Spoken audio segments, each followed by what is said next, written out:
Bandai presents. Hello and welcome to Armed with Controllers. This is Fabs, and today, on a very special It Came From the East, I will be playing... Gundam Battle Assault. Yes, Gundam Battle Assault. Or for those of you who speak English, Gundam Battle Assault. So, the deal with this is this is a Gundam-based fighting game, unsurprisingly. It was released at the height of Gundam Wing's popularity in the West, around its initial airing, so around 2000-2001-ish. And this is actually a reskinned version of a Japanese fighting game, Gundam the Battle Master 2.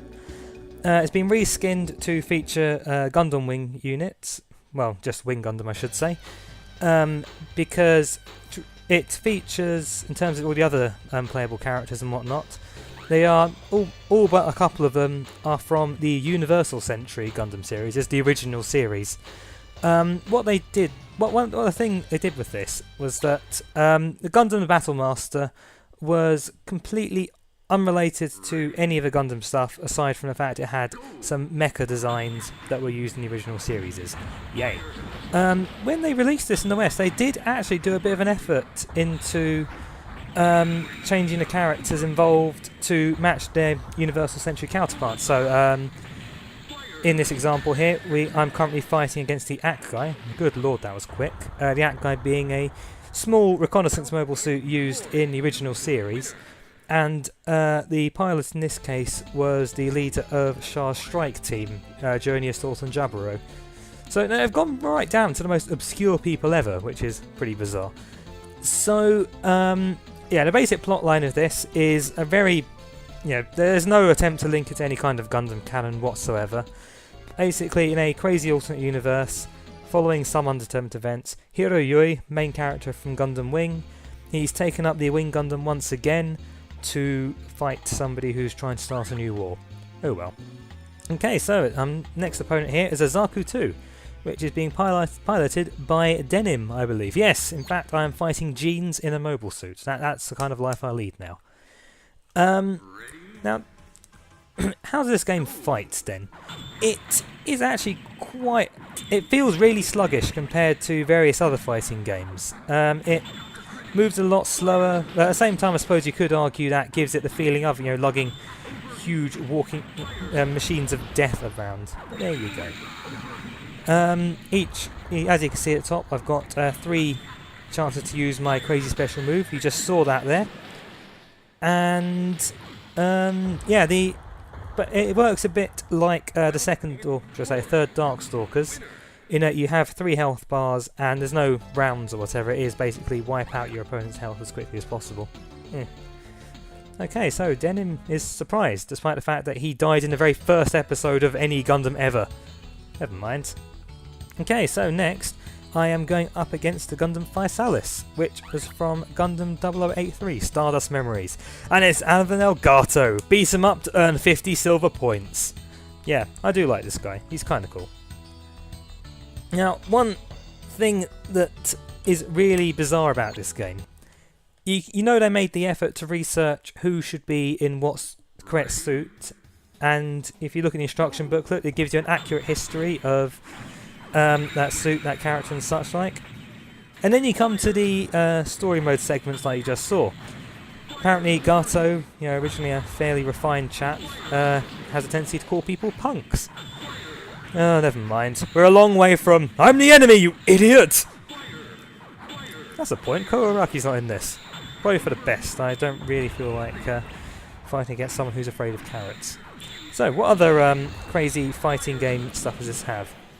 As you can see, the closest thing we have to a throw is the defense busting attack there. When you get close enough, you do your fierce move, and they end up in a state of "ow, I'm stunned." So, stun lock then, yes. Anyway, each mobile suit also has a ranged weapon, of course. You can see by all the zeros I use up all the ammo. But that's okay, because I won. And I do love everyone loves the announcement in this game. Wealth and glory to the winner! And so on. It's mad. Oh well, sorry Gatobot. If I could have 50 silver points, that would be most helpful. So, who do I have next? Ah, yes. It's going to be none other than Shah Aznable in the Zeong.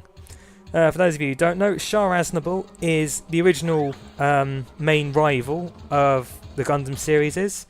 He's pretty awesome. He doesn't really talk like that, though, I should say.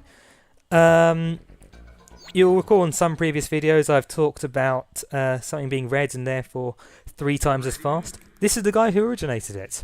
And so here we have him in a purple mobile suit.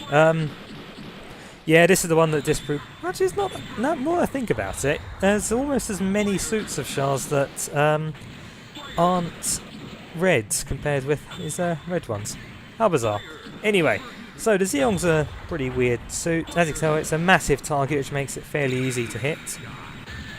Like so. Now, I am actually ripping through everyone with surprising ease. The insanity is, I am playing this on hard mode, and for the first time in about 7 or 8 years maybe. Yeah, this isn't a grand game by any stretch of the imagination, but what the heck, it's a fun way to spend half an hour, particularly for those of us who like Gundam, and we can laugh at all the insanity. Okay, so now we have one of the first mini-bosses. It's the Big Zarm! Yes! Once the Big Zarm is mass-produced, we'll crush the Earth Federation in no time. True story. Except it wasn't mass-produced. But anyway. Okay, so yes, when I say a mini-boss, I mean it's actually quite a bit bigger than you'd expect. So one thing unfortunately, they do have a very specific weakness, in that I can find myself just fly over behind it. It apparently can't turn around, which I suppose is a pretty bad state of affairs of any giant walking machine of destruction. And it only has really a couple of moves it can do to attack me while I'm back here. Like so. So, here we go, do my bird mode attack once again. So you see, it's unfortunate it's that simple to defeat them. But yeah, that's pretty cool. Yeah, it has its own little specialised destruction animation. Yay! So I now have wealth and glory. Isn't that nice? Okay, Dozel, what do you have to say to me? Okay, the thing's falling apart. Ugh. These poor Zeeks. Okay, here's a particularly egregious example of the aforementioned writers having no clue how to write the characters. You see, this is Paptimus Scirocco, also known as Pimptimus Scirocco, the Pimp Daddy etc. of Zeta Gundam. And here he is talking like a common punk. No. Just no. But that said, you know, he's got a pretty awesome mobile suit. I do like the I do have a model kit built of it somewhere back at home. Of course, it's being portrayed by a complete idiot here. That's just marvellous. Now, see, one nice thing about the O is that it does have a crap load of hidden arms under its skirt. Yes, it is in fact what we call a trap, but damn, it's hidden me. Now, see, that's the one nice thing about this game is as the fight continues, you do knock paintwork off your opponent, which is pretty cool. As you can see, it looks pretty damn beat up. One nice thing as well is you do actually have a massive window of opportunity once you've blown off a life bar to do a lot of follow-up damage while they're falling. So if you're careful, you can really make fights ridiculously quick with a sneaky enough combo while they're falling down. Oh well. Sorry, Pappy. Okay. Not like you to claim allegiance to anybody. You know, you're the kind of guy who stabs people in the back and takes over. But never mind. Ah, here we go. Blind idiot translation ahoy! It's the Zeta Gundam with Kamiru Bidan! It's Camille! For Christ's sake! I got that right at least. Yes, Camille is a man's name and he is a man. For those of you who don't know, that whole thing about Camille getting annoyed over whether or not his name's a man or a woman's. The very first episode of Zeta Gundam, you know, he's with his friend Far Yuri. They're just out of school, and he overhears a Titans officer who are sort of like we'll say the black shirts or whatever of the Zeta Gundam series, just for want of a better analogy. He hears one of them overhear Camille, and he muses to himself, "Camille? Isn't that a girl's name?"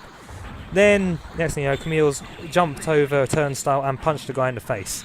And thus begins Zeta Gundam. Now, one thing about this game, as I said, it was a reskinned version of Gundam the Battle Master 2. It's particularly noticeable in that the Wing Gundam here is actually just a reskinned Zeta Gundam. So we effectively have two of the same character. In order to make room on the disc, they cut out the Hammer from Double Zeta Gundam. So unfortunately we didn't get to see... I've completely forgotten his name. The rose-wielding nutcase from... was it Masamune something? Anyway, yeah. The rose-wielding nutcase from Double Zeta Gundam in this. But oh well. So, Gato's back, and he's got the Neuer-Seal! Woohoo! This thing is pretty mad. He's quite determined to get his revenge for last time, isn't he? Good for him. Okay, so it's another big boss battle. This one is slightly more difficult in a sense that if I get behind it, it can actually turn around. I know it's such revolutionary technology, but oh well. So, Gundam Battle Assault did actually have a sequel, the imaginatively titled Gundam Battle Assault 2. This one actually, this sequel did capitalise on the greater number of Gundam series that had come out between this and the sequel, in that it had proper story modes for G Gundam characters and original Mobile Suit Gundam stuff as well, which is pretty cool. There are a few gameplay changes as well. There was, for example, the special move, or the super move motion, for example, that was changed to a slightly more convenient quarter circle forward, square and triangle, rather than having to do 2 quarter circle forwards, which is pretty nice of it.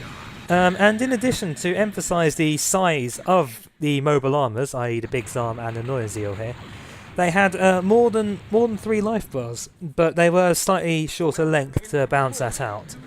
So there you go. They did put a bit of effort into the sequel, which is quite nice. But I wanted to play this one just because it's such a massive cluster of, ridiculous writing and poor translation and whatnot.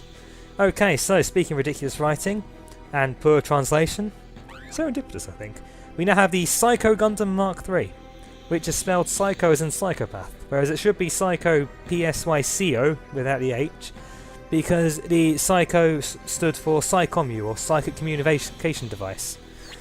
But then again, it was just a bizarre lucky coincidence that the Japanese use Psycommu and we end up thinking of Maniacs, because it did actually transform the Psycho Gundams 1 and 2 did transform their pilots into, less than sensible individuals. But that's a story for when you watch Zeta Gundam, and you should, because it's pretty damn good. Now the Mark III here is actually an original creation for this particular game. In terms of design, it does match the Mark I quite a bit, but with more weaponry on the shoulders there, as you can see. This thing here is the hardest fight in the game, in that it has very little or not at all hit detection at all. You can punch it; it doesn't sell your attacks in any way, which is a complete pain because you can be kicking it and whatnot. Then suddenly it decides to do its ridiculous uppercut that will wipe out a life bar. So there we go. This is where I die. See? How annoying.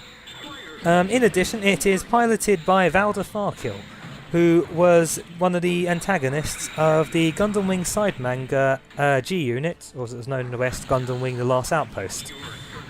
His inclusion as the Psycho Mark III's pilot is really weird, if only for the next fight. But that's a story for that fight. So there we go. And surprisingly, he went down really easily, which is bizarre, because I remember when I was younger, a lot of trouble fighting that guy. But oh well, he gone now, which means we're coming up to our final boss. Hell yes! So I'm getting more wealth and glory. Love it. Okay, so, wait a minute, Treize Kushinada's dead? Why? How can that be?